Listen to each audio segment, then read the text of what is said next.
Dear Chairman Xi Jinping, dear friends, first of all, I would like to support the colleagues who have spoken and who highly praise the work carried out by the Chinese side during its chairmanship of the Shanghai Cooperation Organization. This year is a special one for all our countries. On May 9th in Moscow, we solemnly celebrated the anniversary of the victory in the Great Patriotic War and the defeat of Nazi Germany. And the day after tomorrow in Beijing, large-scale events will be held dedicated to the victory over Japanese militarism and the 85th anniversary of the end of World War II. It was possible to crush Nazism and militarism thanks to the unity of peoples from many countries around the world. Following the results of World War II, the United Nations was created, which this year also celebrates its 80th anniversary. Its charter included key principles: the supremacy of international law, the right of nations to self-determination, sovereign equality, non-interference in internal affairs, respect for the independence and national interests of each state. These principles remain true and unshakable to this day. It is on them that the work of the Shanghai Cooperation Organization is built, uniting like-minded states committed to the ideas of creating a just multipolar world order. A substantial package of documents has been prepared for the current meeting of the Council of Heads of State. The main document, the Tianjin Declaration, reflects the agreed approaches of member states on pressing issues of the global and regional agenda. I would also like to note the adoption today of the SCO development strategy until 2035, which determines the main directions of the organization's activities in politics, the economy, security, and the humanitarian sphere. The pace of cooperation within the SCO is indeed impressive. For example, the average GDP growth of member states last year was more than 5%, and industrial production grew by 4.6%. Mutual trade continues to steadily increase. All of this is above world averages. National currencies are increasingly used in settlements. We advocate the issuance of joint bonds by member states, the creation of our own offshore payment, settlement, and depository infrastructure, and the formation of a bank for joint investment projects. All this will improve the efficiency of our economic exchanges and protect them from fluctuations in external conditions. Within the SCO, an extensive and competitive transport infrastructure is being consistently built. The volumes of automobile, railway, and multimodal transportation are growing. Close customs cooperation has been established. Electronic document management is being actively introduced. The energy cooperation strategy adopted by US last year, until 2030, is being actively implemented.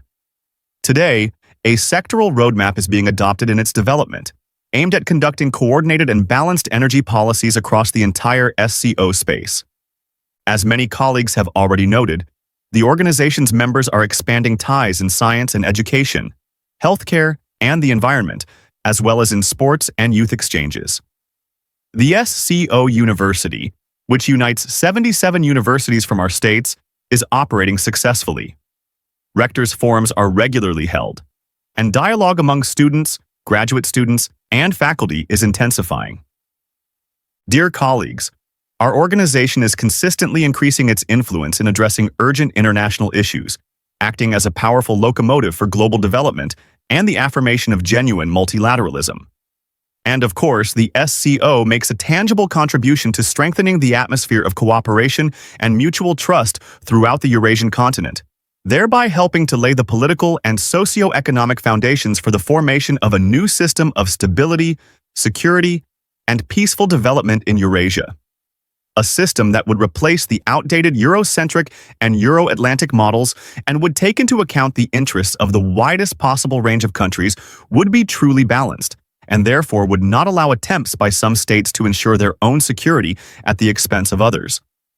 Taking this opportunity, I would like to say that the Russian side adheres to the same approaches regarding the crisis around Ukraine.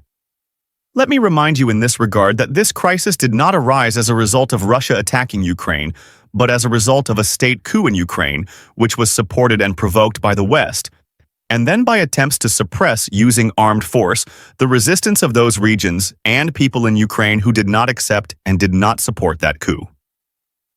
The second cause of the crisis lies in the constant attempts of the West to drag Ukraine into NATO, which, as we have repeatedly emphasized and stated over many years, poses a direct threat to Russia's security.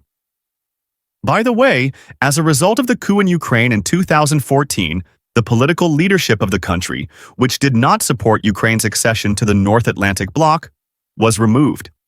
In this regard, we greatly appreciate the efforts and proposals of China, India, and our other strategic partners aimed at promoting the settlement of the Ukrainian crisis. I note that the understandings reached at the recent Russian-American summit meeting in Alaska, I hope, are also moving in this direction, opening the way to peace in Ukraine. During the bilateral meetings scheduled for today and tomorrow, I will certainly inform my colleagues in more detail about the results of the negotiations in Alaska. In fact, yesterday, during the lunch hosted by our hosts for the participants of our SCO meetings, I already spoke with Chairman Xi Jinping about this. This work has begun, and I informed him in detail about what we achieved during the negotiations with the President of the United States. And of course, in order for the Ukrainian settlement to be sustainable and long-term, the root causes of the crisis, which I just mentioned and have repeatedly spoken about earlier, must be eliminated. A fair balance in the field of security must be restored. Naturally, one of the SCO's priority tasks is seen as maintaining stability in member states and along the external borders.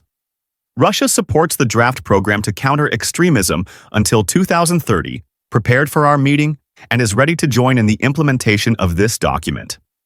This is extremely important. We also consider important the agreement being signed today on the establishment in Tashkent of a universal SCO center that will deal with the entire spectrum of modern challenges and threats, as well as the opening in Dushanbe of a separate anti-drug center. We expect that these centers will begin work in the very near future. In conclusion, I would like to thank our Chinese friends for a very productive meeting of the heads of SCO member states.